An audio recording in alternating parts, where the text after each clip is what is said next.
Seat size, change it to 500. It's generally double the size of the specimen, and hit continue. Leave this all the default.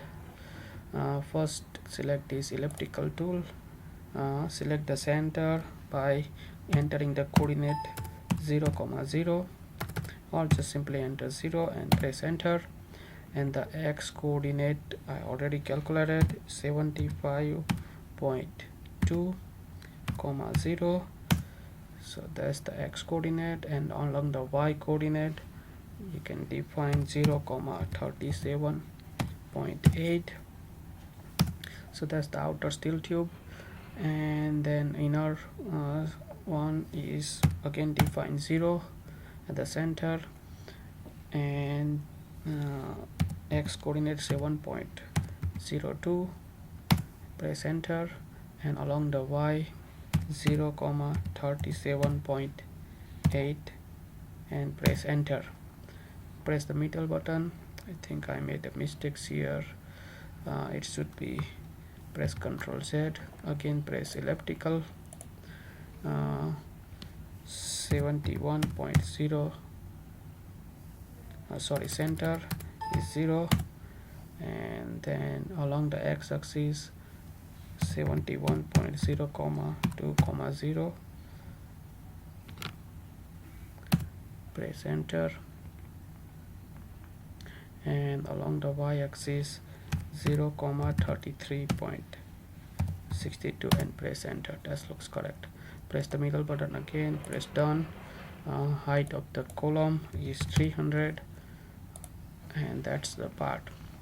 To the partition, because we like to have a two layer of the mesh along the thickness of the steel tube, so choose this 3-point. I think choose this 3-point option. Select the 3 points which are in the same line. I have selected this 3-point and create the partition. Once you create the partition, select the surface and select the master surface. Just give the name master surface. Press continue and select this inside surface. Hold the shift key and then select the second surface, and then done. Second, click on the mesh, local shading, and select this one edge and shift key down and select the second edge. And once it's done, press done and select by number and 2 mesh along this thickness. So press OK. Once it's done, global shading 5 millimeters size of the mesh, so that's 5 millimeters, and press mesh and select the mesh. Once you've done this mesh, just go to the property module, select the material manager button, give the name steel, mechanical, elastic. I already created the file which has a property. This is the Young modulus and Poisson's ratio. Young modulus is 217,500 and the Poisson's ratio 0.3. and then define the plastic, and I have this property for the plastic one. Just paste this plastic one and press OK. Once it's done, then we can create the section. Steel tube, solid homogeneous, continuous. Select the material steel just we created. Once it's created, assign the section, uncheck these sets, select the whole part, and then select the steel sections, and done. The green color means it has a section property. Once it's completed the assigning of the sections, go to the assembly module, select this part instance, steel tube, and hit OK. Then create the reference point. Reference point 1 at here, so it is 0, 0. Another one is along the z-axis 300, so 0, 0, 300, and press it. So there are two reference point created. Go to the step module, create the buckle step for the defining to create the buckle of the steel tube portion.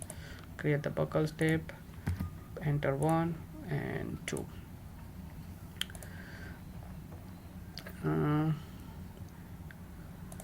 Once you created this one, go to the interaction modules, select this constraint manager, create the constraint, rigid body constraint, continuous, and select tie, and shift key down.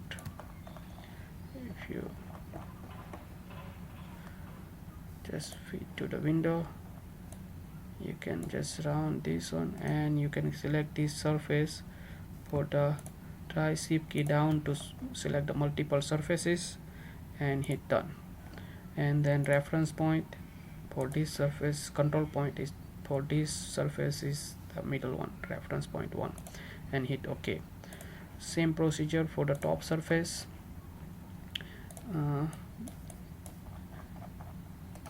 Select the tie nodes, select the surface, shift key down to select the multiple surfaces, hit done, and then select the reference point, control point for the top surface, and hit OK.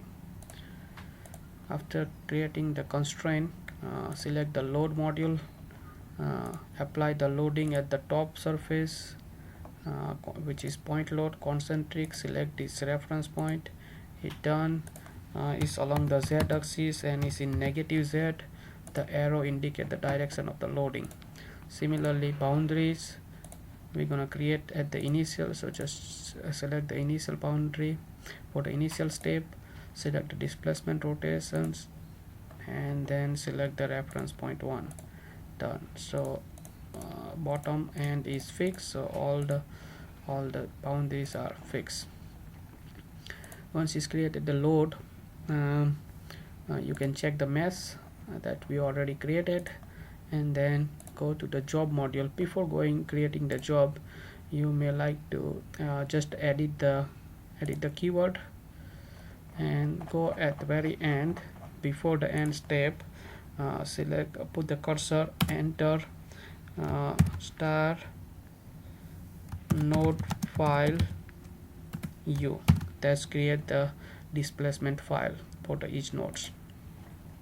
Now create the job 1, module 1, and just leave all this default.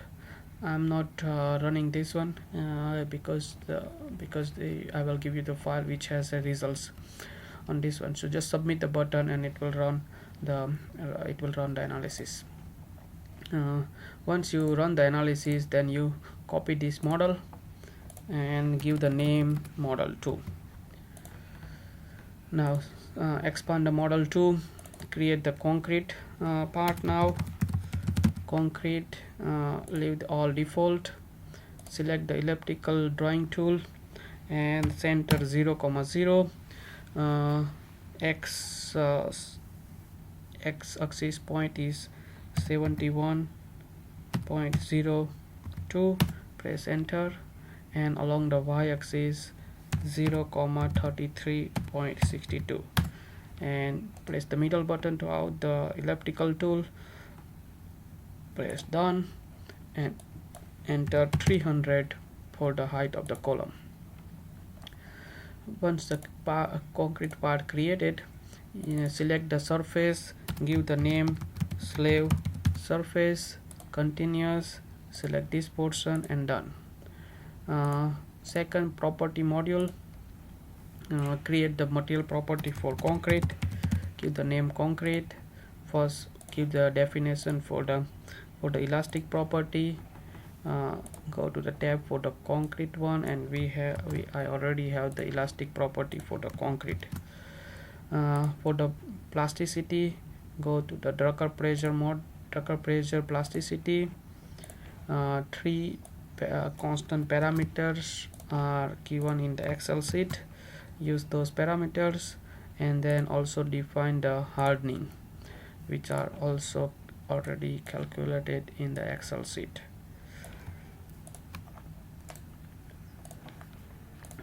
Now just copy and paste up those datas. So done, press yes, and the concrete material is created. Now create the section, which is concrete.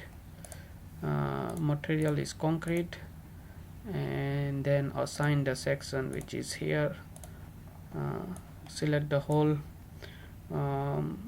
part and press done. Select the section concrete. It turns green, means that it has a material property, the section property. Now meshing, these times we like to use the coarse mesh, so 10 millimeters of the global size applied. Hit OK and mesh the concrete part. Then go to the assembly module. Just select the concrete, so that has a concrete assembly. Before going to the next step, please expand this assembly tree assembly module and select the set number 1 is the first reference point. Set number 2 is the bottom surfaces including steel and concrete. Press the shift key to select these multiple surfaces and hit done. Similarly, for the top surface, set number 3 is the top reference point number 2, and set number 4 is the top surfaces including concrete and steel. Shift key down, select the concrete then steel and press done. So there are 4 steps we just created. Now go to the step module. Delete these buckle steps that we created in the previous model, and still create the new steps with the static general, and non-linear geometry is on, and leave all others default. Once you created the steps, now we need to select the outputs. So we like to record the reaction forces at the set number 1 at the reference point, and that's along the z-axis. So that reaction force along the z-axis, so 3 represents z, and press OK, and create another output for the top, where we like to record the displacement, set number 3 reference point 2, and we like to displacement along the z directions, so u3. 2 output is created. Now interaction, first one, surface to surface interaction manager, create. Just select the initial one, surface to surface interaction. Surfaces we already created. Now it's asking the master surface first, so select the master surface. It's asking the slave surface. Now select the slave surface. Once it's created, it's asking the interaction property, so it's the contact property, continuous, tangential behavior, penalty, friction coefficient should be less than 0.6, between less than 0.6, so we selected 0.3, and the normal behavior hard contact, and press continuous. The interaction property is here, and hit OK. So the interaction property is defined for the steel and concrete surface. We like to have a constraint. We need to change this constraint because it has from the previous model. So it asking the surface first, so set number 2, and then the reference point is the set number 1, right, and press OK. Similarly, edit. See, here is just select the steel tube, but we like to have the concrete as well. So set number 3 has this geometry, and set number, sorry, I have wrong selection. Set number 4 I think is the surface. Set number 4 is a surface. Now it's highlighting, and the set number 3 is the control point, which is set number 3, 4, and continuous. So now it has all the rigid body constraint. Now the loading, we don't have any loading, but we like to have the loading in terms of the boundary condition. So the first one is the fixed boundary condition at the bottom, which has all the displacement, rotation are constrained. Second boundary condition is the displacement. So just select the step number 1, displacement, rotations, and the top reference point is set number 3, So we like to have all these constraint fixed, but in the z directions we like to apply some displacement, let's say 30 millimeters, and hit OK. Mesh, it has mesh we just created in the part module, and then we can go to the job. Now before creating the job, we like to apply the imperfection. So edit keywords, just right click on it to create the edit keywords dialog box. Disregard all edits, it has a property from the previous model one, so just disregard that. Scroll down, go to the step, enter, use the keyword imperfection. File name that need to read is job number 1. That's file number is from the previous model. I can show you that. So that's job number 1 that we have recorded, and then it should be step 1, and the imperfection is 0.03 in the 1. So hit OK. Now create the second job. When you create the second job, please make sure you select the job model 2, job 2, continuous parallelizations, multiple processors. So it if you press Ctrl Alt or Delete, you can find out how many cores you have. I have 1, 2, 3 and 4, so you can select 4 cores, right? So that make the process faster. Once you have job 2 created, you just select the submit button. I'm not going to run the model here, but I already run the models in the behind to save the time.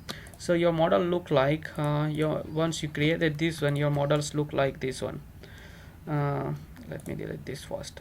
Okay, so if you want to have the results output, hit on the XY data ODB display output, and continuous, select these two that we just generated and just leave as it is. Now first one is your load, and it's in the negative, means it's in the negative z direction. So we're gonna convert this one into positive. Control V, and just because this is in the Newton, so we convert into kilonewton. So load divide by 1000, and that's Control C, and we're gonna have this number. So that is your load in kilonewton. Now another one is the displacement that we like to have. So that displacement is extracted in this these sections, and that has a displacement, and the displacement we like to convert into displacement, so that would be divided by the original length. So that is change in length over original length convert into strain. So this is the strain, load versus strain curves. So that is strain, no unit for the strain. And then you can have this graph for the load strain curve, strain versus load curves. So this is the tutorial for the elliptical